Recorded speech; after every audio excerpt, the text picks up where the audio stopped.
when the devolution occurred in the Northwest Territories, I believe that was April 1, 2014. The order that applied to the Northwest Territories that we're talking about today was repealed, and Nunavut was overlooked, I believe, is what happened. The order repealing that order should have excluded Nunavut. I guess my question is this. We've gotten along since 2014 without this order applying to Nunavut. What would happen what's the problem with continuing with the status quo right now? Why do we need this provision in place? Things have gone on okay for the last 4 years, I believe. Why do we need this now? So I'll take a step back. As you recall, Senator, when we brought forward the NWT Devolution Act, there was a couple of components to that act. One included the implementation measures of the devolution agreement.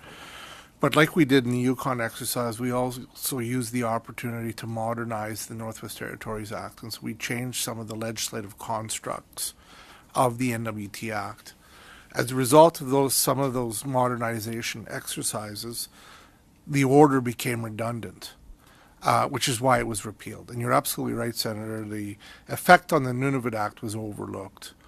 And so while the new legislative construct allowed continuing authority for the government of Northwest Territories to provide laws and actions and regulations in this area, the way that the Nunavut Act is constructed, it can be read that the government of Nunavut currently no longer has that authority to pass regulation laws in those areas, particularly with those 4 species. Again, we're looking at in the short term, and I mean short term in the sense of notwithstanding a modernization exercise that could be undertaken with the Nunavut Act, it would ensure that the government of Nunavut has those authorities. Now, what would the impacts be going further? Well, the first is in terms of even under Section 5. So we talk about Section 5, where the Nunavut Wildlife Board will make a recommendation to a responsible minister on a total allowable harvest or a total allowable catch. Without this provision being enacted and without the government of Nunavut having authority, it would not, the responsible minister in this case would not be able to actually enforce the recommendation. They just wouldn't have the authority to do so. So I think that would be the biggest challenge moving forward, if I'm correct, if along with others. Any legislative amendments Go you ahead. want to take? And if there are any other further legislative steps that the government of Nunavut wanted to take with respect to protecting those listed species. But one of them isn't even in Nunavut. Wood buffalo. I mean, I think was it Mr. McLean that acknowledged that there's no wood buffalo that we know of in Nunavut? I guess I've got a sort of maybe a little broader question is, you're asking us to basically reinstate a 1960 order.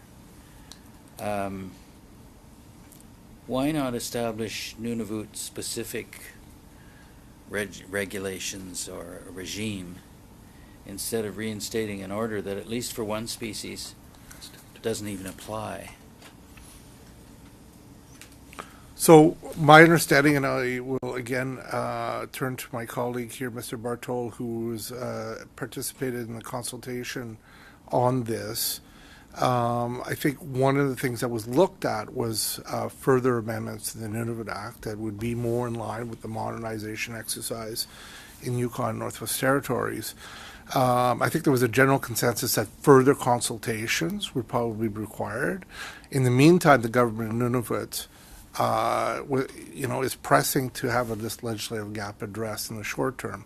So we would consider this a stopgap measure, and the plan is to continue those consultations with affected parties, with the NTIs, the Inuit Representative Organization, along with the Nunavut Wildlife Board and others, as to finding long-term solutions. I think Senator Patterson, you're absolutely right. There are no wood buffalo in Nunavut, but there's also isn't a forestry industry in Nunavut either, and yet the government of Nunavut has lawmaking authority through the Nunavut Act, because the Nunavut Act, frankly, was mirrored from the old NWT Act, and we celebrated it's 30 years almost now of Nunavut being created, and perhaps the time has come for further look at modernizing that act. Normally, it's done after devolution agreements are done, but I mean, I think that's part of the discussion moving forward, is there are aspects of it. And then I would also add, the Nunavut 5.1.2 I also makes it clear the government remains the ultimate responsibility for wildlife management. The 1999 Act, the NWT Act, I think, which was mirrored into the Nunavut Act,